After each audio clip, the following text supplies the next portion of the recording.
The Waqf Amendment Bill 2024 has sparked debate across the country. But why is it controversial and what are the key changes? Let's learn together. Firstly, let's know what is Waqf. Basically, Waqf is a property donated for religious or charitable purposes in Islam. Once a property designed as Waqf, it cannot be sold or transferred. And the Waqf properties in India are managed by Waqf boards, which functions under the Waqf Act 1995.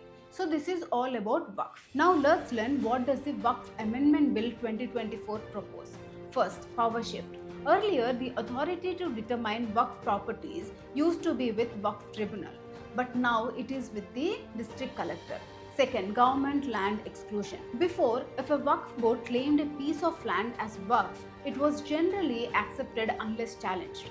But now, after the amendment, if the land belongs to the government and the Waqf board claims it as Waqf, it will not considered Waqf land by default. The Waqf board must first prove it with proper evidence.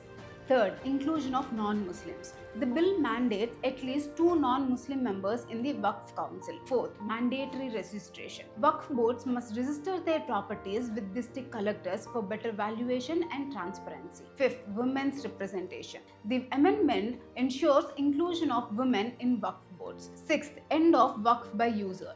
Earlier, if a property was used for religious purposes for a long time, it could automatically be considered Waqf land. But now, this rule has been removed. Just using a property for religious purposes won't make it Waqf land unless it is officially registered as Waqf. Seventh, Limitation Act applicability. Earlier, the Waqf board could reclaim land anytime, no matter how long ago the dispute started.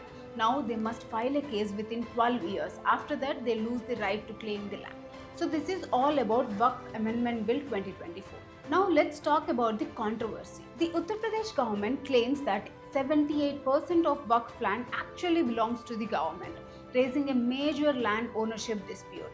And the inclusion of non-Muslim members in Waqf boards has also drawn criticism, with opponents arguing that similar provisions must apply to the Hindu and Sikh religious bodies as well. And many believe that the amendment weakened the autonomy of the Waqf properties and administration, affecting the religious institutions. And additionally, the constitutional validity of the Waqf Act is already under the challenge in the Delhi High Court, adding to the legal uncertainty surrounding the bill. So with strong opinions on both the sides, the Waqf Amendment Bill 2024 is set for intense debate in Parliament.